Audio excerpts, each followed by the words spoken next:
Olá, bom dia! O sonho da maioria das indústrias é criar produtos tão antenados com seus consumidores que a marca se torne sinônimo de um estilo de vida. O case do programa de hoje vai contar a trajetória de crescimento e de internacionalização da grife catarinense La Bella Mafia. A empresa foi fundada em 2007 e suas roupas já estão em lojas de dezenas de países. A marca foi criada para fortalecer a imagem das mulheres que têm independência profissional e que não abrem mão de se cuidar e de malhar. O design ousado também já conquistou os homens com a marca La Mafia. O empresário paulista Giuliano Pulga é o fundador da empresa. Ele estudou moda e por muito tempo criou as coleções que são a primeira escolha de milhares de consumidores. Depois de um tempo atuando apenas como gestor, Giuliano voltou a desenhar peças. Hoje estamos em Santa Catarina, na sede da La Bella Mafia, para conversar com o Giuliano Pulga aqui em Florianópolis e entender todos os detalhes da história da marca streetwear brasileira que se tornou sucesso mundial.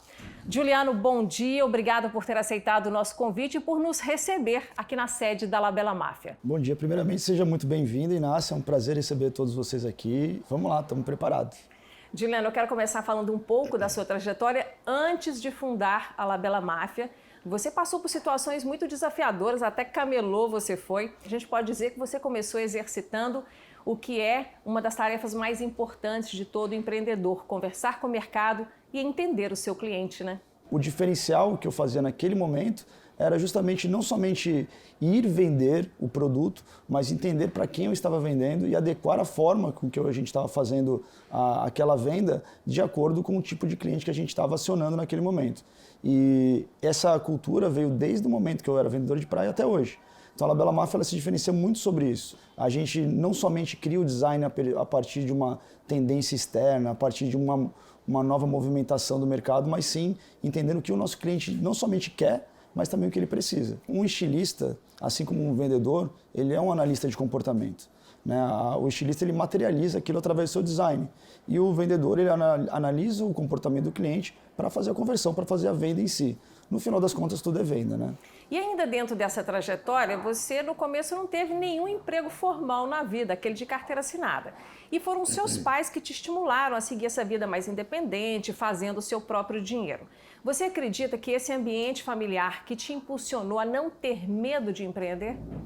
Eu tive muita sorte, né? Meus pais são empreendedores, são vendedores, comerciantes e desde criança, né, eu sempre os acompanhava. Na verdade, o estímulo veio de acordo com a necessidade, né? Era um ambiente que eu estava presente e aquilo foi me moldando, né? Então, é claro que existe também uma certa iniciativa de gostar também de venda, gostar de se relacionar com pessoas, então, mas me ajudou muito, né? Então, eu fui um privilegiado desde criança de poder absorver ali os conhecimentos que eles tinham e ir modelando e aperfeiçoando de acordo com o tempo. A parte de designer, eu diria que era no colégio, quando tinha aquelas Olimpíadas, sabe, que uma vez por ano, Olimpíadas entre colégios e tal, eu customizava as roupas das minhas amigas, né? Então eu ia lá, cortava o abadá, o uniforme, e aí ia fazendo as primeiras peças. Já costurava ali também? Fazia não diria colagens? Eu cortava elas, fazia umas amarrações. Então o embrião diria que foi ali. Mas mais pra frente, né, quando adolescente, eu tenho 36 anos agora e o início dos anos 2000 era muito relacionado à cultura pop, MTV, então aquelas tendências, tudo que eu via nos videoclipes começaram a me influenciar e eu falei, quero usar isso também. Não tinha para comprar, ia lá e fazia. Agora no começo você se dedicou ao desenho, à criação e deixou a produção para que terceiros fizessem. De uma certa maneira a gente pode dizer que também foi uma forma de você testar a receptividade do mercado às suas criações com um custo menor, né? Eu não sabia fazer. Né? Então, a La Bella Mafia ela tem uma maturação muito orgânica, né? Muito de testar, aprender e ir fazendo. Né? Então, naquele momento que eu estava começando, não tinha como você montar mesmo uma fabriqueta pequena, colocar uma máquina de costura, etc. Então, o jeito mais prático e rápido era justamente buscar quem já sabia fazer. E aí eram pequenas facções, uma pessoa que vai cortar. E eu digo que nós temos uma fábrica, nós não somos uma fábrica. Nós temos partes industriais dentro da nossa empresa que elas se modulam, sejam elas terceirizadas ou seja elas internamente. Então, além dessa decisão de trabalhar aí com terceirização na produção lá no começo, lá também você decidiu que o atacado seria a sua forma de contato com o mercado. Por que dessa decisão? Bom, como eu falei, eu comecei vendendo na praia, depois que terminava a temporada de verão, na praia eu digo na praia mesmo, né? Como camelô, ia lá, botava as roupas no braço e saía para vender. Só que quando terminava a temporada de verão, eu precisava vender em algum outro lugar. Eu comecei a vender nas lojas dos meus pais, que eram pequenas lojas aqui em Santa Catarina, só que cada vez mais outras lojas iam lá e perguntavam como que eu faço para comprar essa roupa, etc. E aí comecei a entender sobre o mercado de atacado, que é uma outra dinâmica. Então você utiliza do ponto de venda de um terceiro, né, e da força de venda e a relevância, a presença dentro daquela região para validar e vender sua marca. Tem que ter um mix muito mais elaborado, você tem que ter um target price diferenciado, né, você tem que entender qual que é o produto de entrada, qual que é o produto de vitrine, qual que é o produto cauda longa. Então é tudo uma construção que você vai aprendendo, né? Então toda a sazonalidade, né, como que você faz a entrega mais rápida, a cobertura de estoque. Então ela tem uma peculiaridade e seus desafios. Juliano, eu quero falar agora de um outro ponto, que são os impactos da pandemia. De um dia para o outro, nós tivemos aí muitas cidades, centenas de cidades no Brasil fechando o seu comércio. A maior parte do comércio foi impactada por não ser considerado essencial. Que medida você tomou de imediato quando isso aconteceu? Bom, a primeira medida foi a que todo mundo tomou, né? Fiquei apavorado, achei que o mundo ia acabar e eu ia quebrar naquele momento. Eu estava muito bem emocionalmente, eu estava muito preparado, né? Então, depois do primeiro impacto, né, a questão foi analisar quais são as possibilidades. A gente tem uma operação tanto na parte industrial, comercial, lojas, né, não só aqui no Brasil como fora, né, em vários países, né, e que dependiam de eu dar informação, né, o que ia acontecer. Então a primeira coisa foi mandar todo mundo para casa e depois ligar para todo o nosso time, né, e deixar todo mundo calmo. A gente tinha uma dificuldade de caixa, a gente estava contando com a coleção que a gente tinha acabado de lançar. Ou seja, a gente estava em risco de quebrar naquele momento. Só que não dava para fazer nada. Eu tenho muito assim, se eu não posso fazer nada, eu não vou gastar a minha cabeça pensando, né? Então eu não tinha como pensar naquele momento, como abrir o negócio de novo.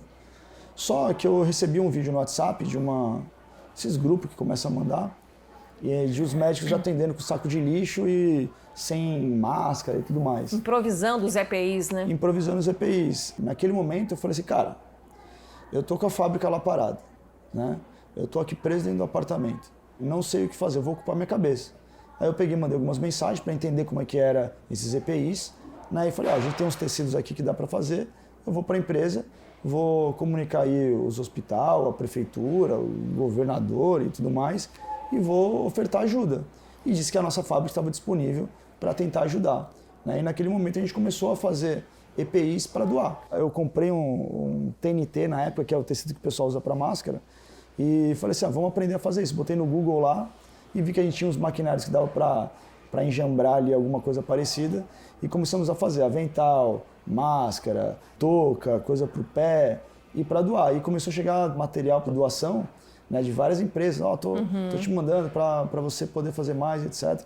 Nossa, a gente fez centenas de milhares aí de máscaras e aventais e ajudou bastante aí não só a região aqui da Grande Florianópolis, também como outros municípios de Santa Catarina. No primeiro momento, então, as máquinas foram religadas para esse trabalho social, de solidariedade, de apoio, né, aos profissionais que estavam na linha de frente, mas não demorou muito, o mercado te pediu para fazer comercialmente essas máscaras, né? Como é que foi essa mudança? Nós fizemos umas máscaras para o nosso lojista, né, para que ele usasse como um brinde, porque eles estavam já fazendo aquela venda delivery e tudo mais.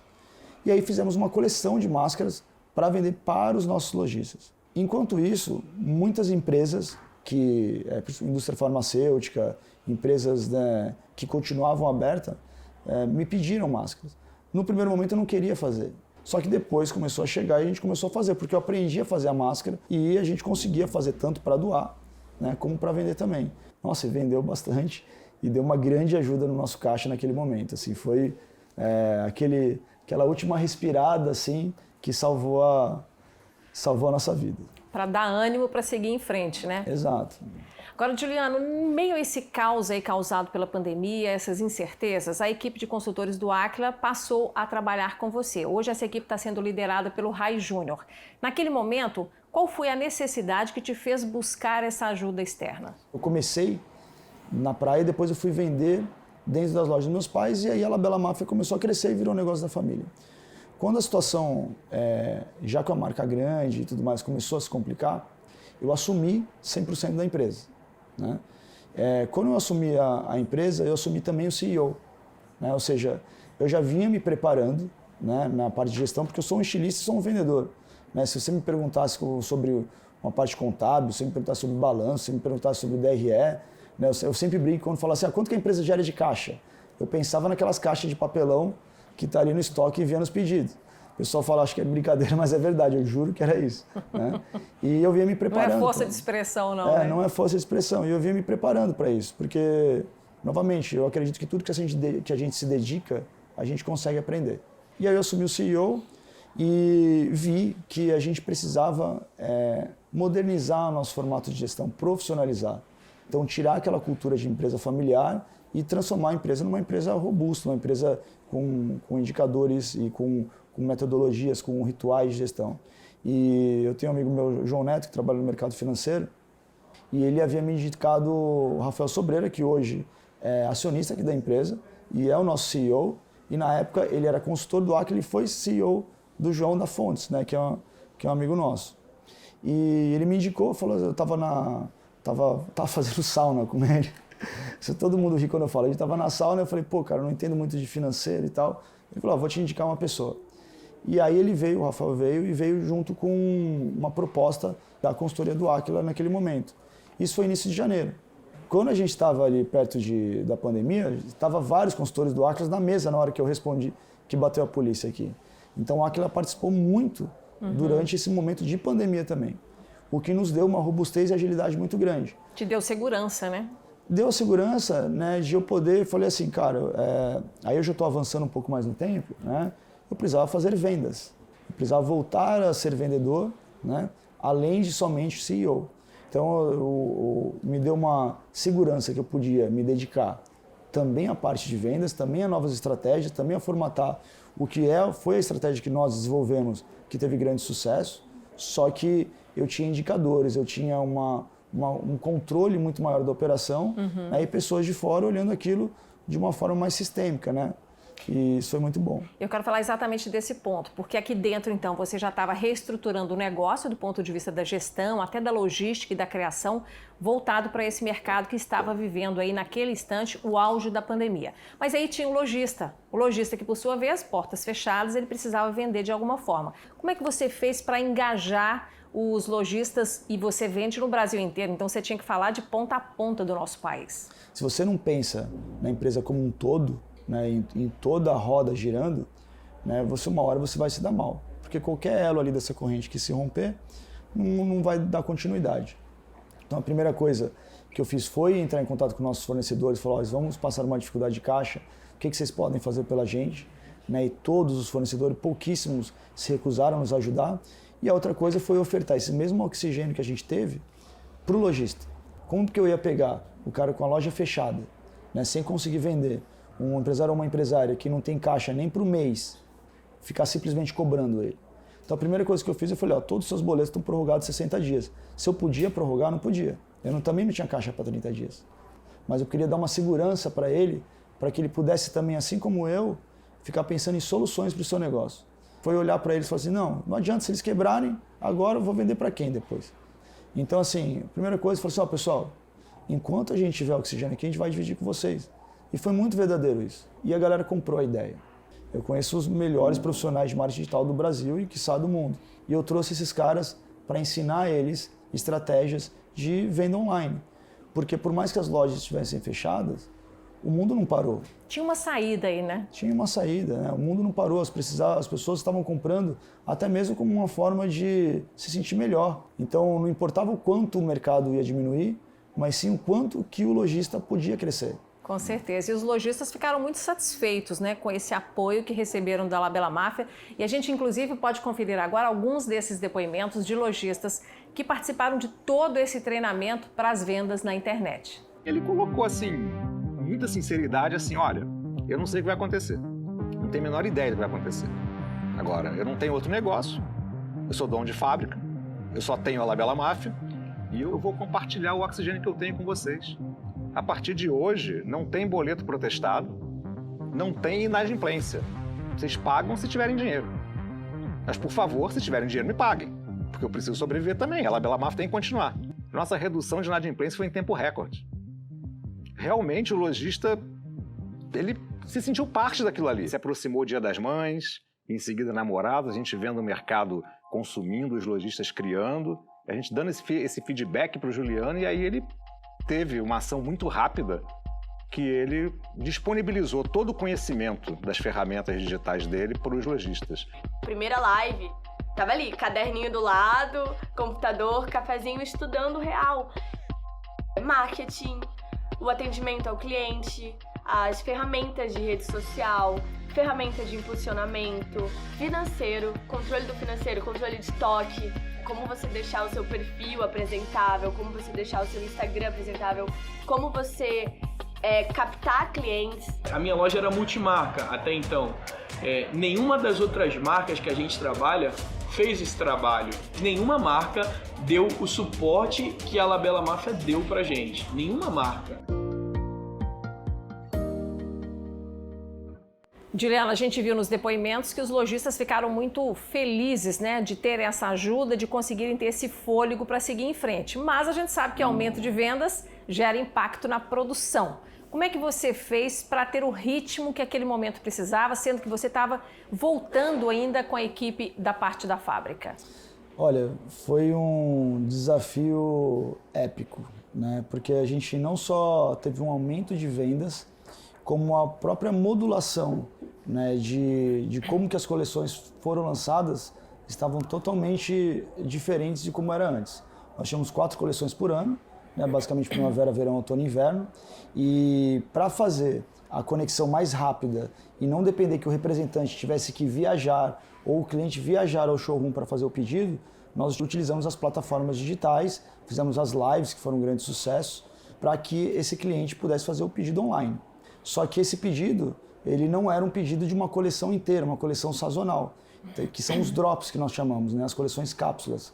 Então você imagina, ao invés de ter 4 coleções por ano, esse ano nós tivemos mais de 30, 36 para falar a verdade.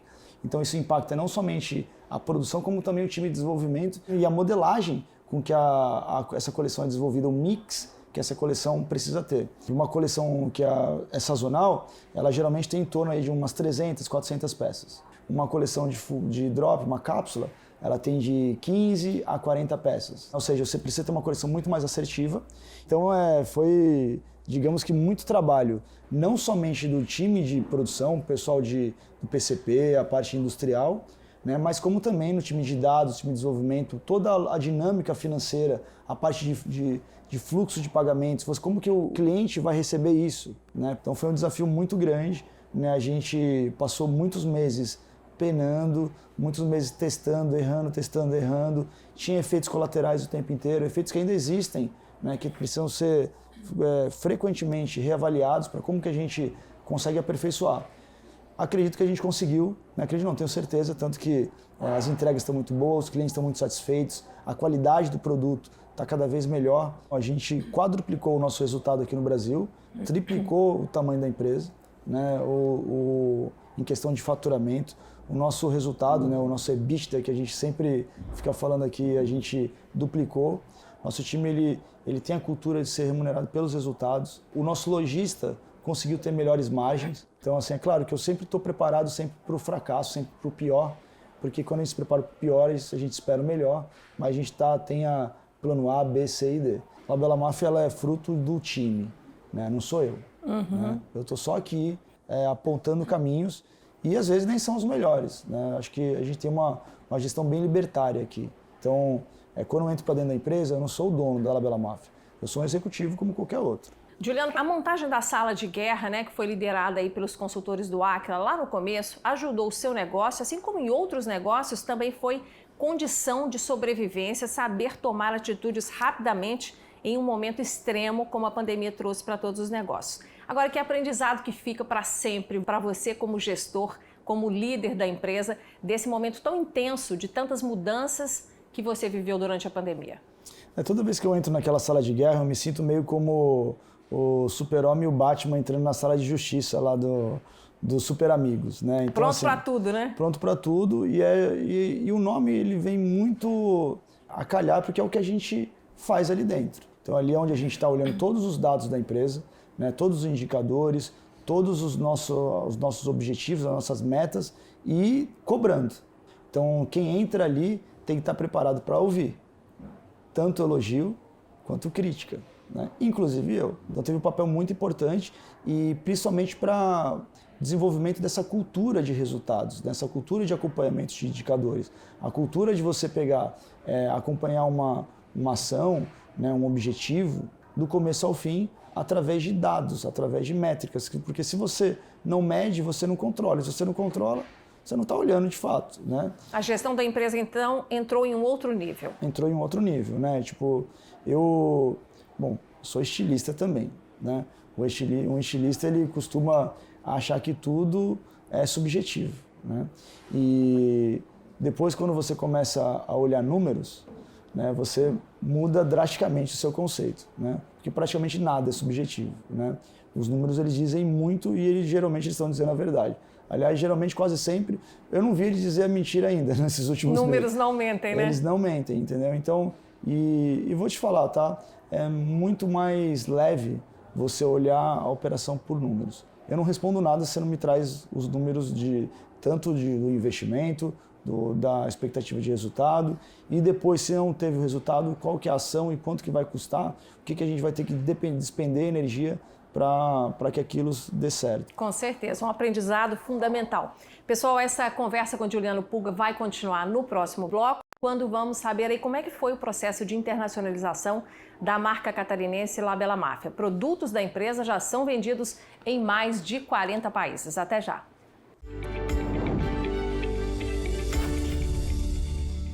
Prêmio Band Cidades Excelentes, uma iniciativa para reconhecer a boa gestão que faz a diferença na sua cidade. Educação, transporte, saúde, desenvolvimento social, segurança, transparência. Como está a administração no seu município e quais os projetos inovadores que estão sendo implementados? Acesse o site e saiba mais sobre o Prêmio Band Cidades Excelentes, uma iniciativa Instituto Águila e Grupo Bandeirantes. Para muitos empreendedores, começar a exportar é a consagração da competência da marca. É comprovar a capacidade de produção, a qualidade dos produtos e a sacada para interpretar os desejos de compra de milhões de consumidores em culturas diferentes. O programa de hoje apresenta a trajetória de retomada do crescimento da La Bella Mafia, a marca de roupas femininas e masculinas que já é considerado o maior case de moda da América Latina. Nosso convidado é o fundador da La Bella Mafia, Juliano Pulga. Juliano, antes da gente falar sobre a internacionalização da marca, eu quero que você me conte sobre a criação da La Mafia, que é a grife voltada para os homens. Foi uma demanda do mercado para você? Não foi do mercado, foi dos meus amigos, né? Então, assim, como eu falei, meu design sempre foi criando roupas para mulheres, né?